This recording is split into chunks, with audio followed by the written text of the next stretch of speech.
thing off tonight? Yeah! Let's go. First off, my name's Edtl. Some of you know me, some of you don't, but I just want to give you a little bit of background so that there's a little bit of weight to what I say about Ciatta. I've been in this fight in Portland since 2020. I had 3 cafes in the heart of Portland, 18th in Burnside, 33rd Division, on MLK Jr. between Alberta and Killingsworth. We had a 4,500 square foot roastery on 22nd and Powell. I am a Portland native. This is my town. I don't live here anymore, and it kills me every day. I still don't want to learn the roads of Tualatin. It's been 10 years. All right? I don't want to know where. I don't know where I'm going. This isn't me. It still doesn't feel like me. Portland's my home. And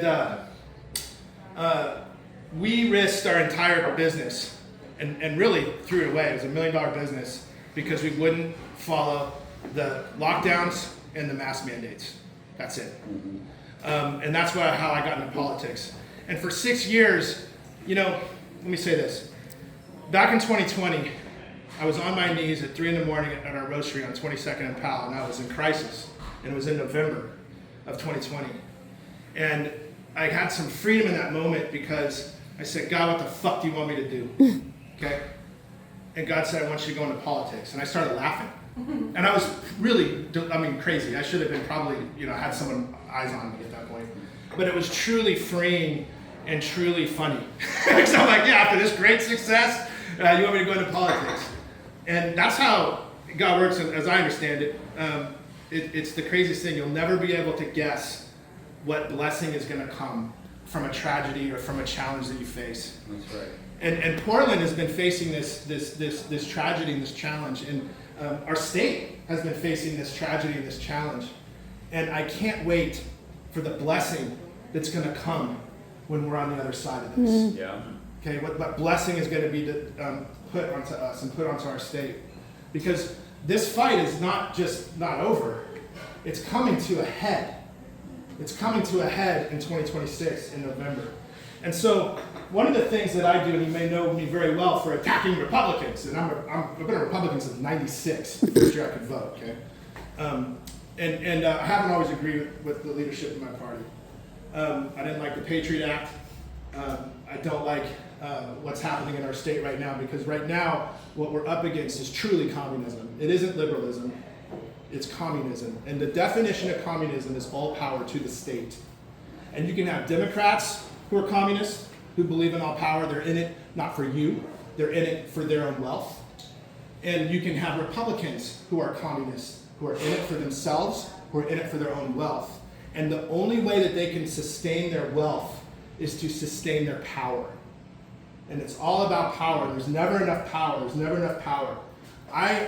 Even though I'm a Republican, people are out here grilling the 4 owners of this place because they've allowed the vermin of us to come in here and have a different opinion. Okay? That's fascism. So we have all this stuff happening here. I've always believed firmly that it is not my decision how someone lives. I want people to have the same things I want. And I do not judge them because I'm the last human being on this earth who could judge anybody. Okay? But what it's taken over the last 6 years to fight the Republicans, because I left the coffee business and I went to go find the Democrats, but I never got to them yet because the Republicans in the caucus have fought me ever since. I don't have to go. The Democrats don't have to fight me. We have our own turning around, aiming at us. So that's part of what Ciatta's heading into right now. She's used to it. She's used to it. And what that takes is bravery. Okay? Bravery. Courage. All right? It takes courage, because when everybody is telling you that you're wrong, like everybody, tens of thousands of people, you're on the news, whatever it happens, they're telling you you're wrong, but you know in your heart you're right, and you're following the directions from the big boss who actually knows what to do. No human does at all times know what to do. And that's another thing that Ciatta does. I know she follows her instincts. She follows that voice. She follows the directions. Okay? It's huge. And when I saw Ciatta, for that 6 years, when I saw Ciatta come out against her own party as a second vice chair of the Multnomah County Democrat Party, I thought, man, there's someone right there with courage. Yeah. There's someone right there that has heart, because that takes balls. Sorry, but it just does. Okay, and so it takes faith and it takes courage, right? And I saw her go out and do that, and I thought, man, I got to meet up with her. And I had people telling me, got to meet up with Ciatta, got to meet up with Ciatta. And I thought, okay, let's go, because I know what it's like to be all by yourself, getting attacked, getting canceled. And so I, no, come on in, man. I'm gonna sit down. Yeah, you're good. I like that. Nope. Yeah, right there, it's perfect, man. It's perfect. I'm glad you're here. I like your shirt. Thank you. So when I saw Ciatta step up and kind of by herself call out the issues that were happening in Multnomah County, okay, I wanted to help her. I wanted to get on her side and show her that she's not alone, and show her that there's a whole network of support for her and in our Republican Party. That's the craziest thing about it.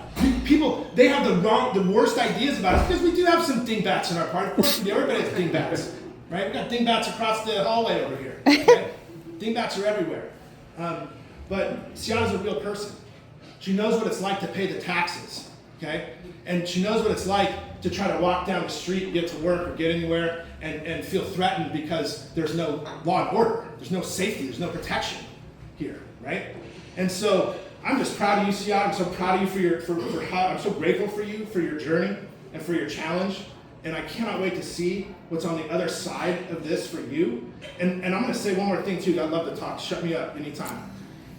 This is a D25 district.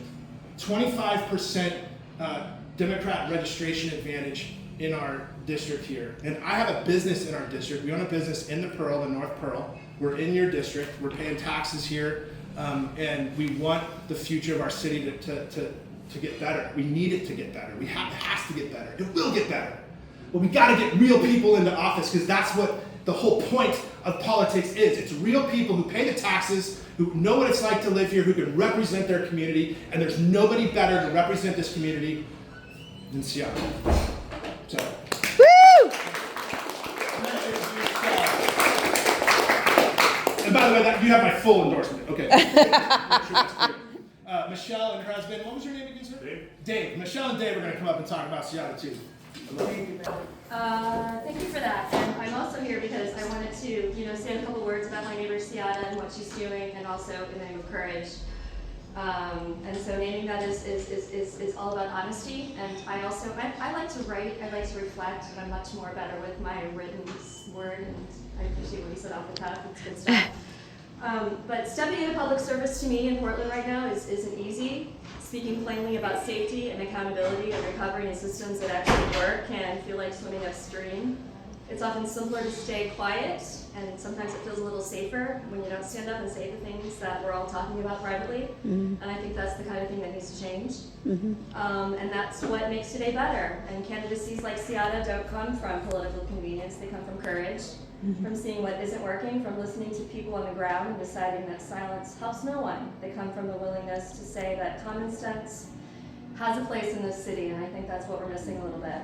So when we stepped and kind of started Stadiumhood, we are looking at how things are broken. We stepped outside and are looking around, feeling not safe about things, trying to figure out why things aren't working, trying to figure out why business owners like myself and my husband, who are taxpayers, are not being listened to, are not being given the resources that we need to have just a regular everyday life. And in fact, oftentimes we are the ones that are harassed. And so we come from a place that we're tired of that, and we're trying to step up.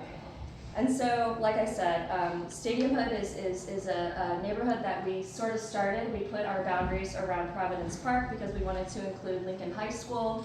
We wanted to include Cooch Park. We wanted to go to the 405 and 21.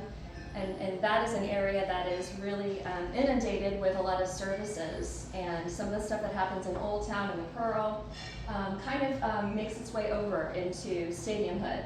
We've got the 405, so it's like easy access. We have a lot of people that are handing out things, making things very comfortable. At the same time, there is no accountability with a lot of that stuff. We've got service providers that are just doing their thing, receiving lots and lots of money from lots of different places, and no one's asking them why we're looking outside and things are broken and people are being pushed into the ground. And so I'm just happy to be here today. I'm happy to just say that we came up to do the simple things and ask questions when things aren't working. We brought neighbors together. We started testifying at the city, at the county. We started asking Jessica Baker-Peterson and her agenda into our spaces. We walked around with her. We pointed out people that were literally dying on the streets, and we got the media involved, and now we are a subcommittee of the NWDA, and we are part of that process. So we are a new neighborhood association. We are trying to get Goose Hollow connected with Providence Park and, like I said, up to 21st Irving, 405, south of Salmon. So it's a little community.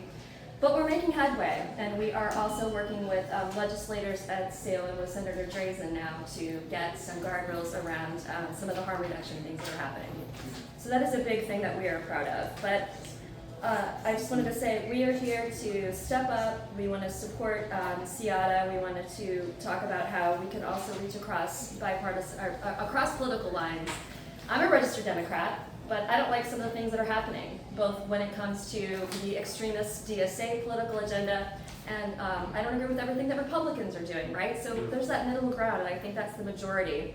And I think that is also points to the people that, like us, we're sort of centrists, right? I have liberal tendencies, I have conservative tendencies, but it's being ignored, and that's where that common sense comes into play. So Ciatta stepping forward feels like a natural next step in the story that we're living every day. She's a neighbor that understands that leadership is not just about slogans, it's about being loyal to truth, to community, outcomes that make life better. It's about bringing people what we're experiencing on the ground up to the places where policy is written. That's where it's shaped. So I support her not just because of her positions, but because I recognize in her that the source of her leadership comes from the same place that we were born, listening to neighbors, seeing what's broken, asking questions, wanting better, and choosing to act. And I think that's really important. So let's celebrate Ciatta coming together as a neighbor, doing the brave thing. She's stepping forward, building that bridge, and reminding us that Portland has always started locally with people who care enough to stand up and say, we can do better, and we will. Woo!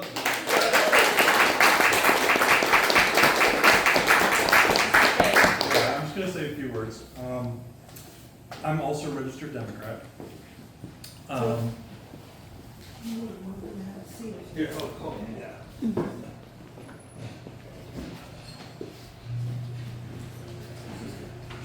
I'm also a registered Democrat. And we have had a lot of problems in our city.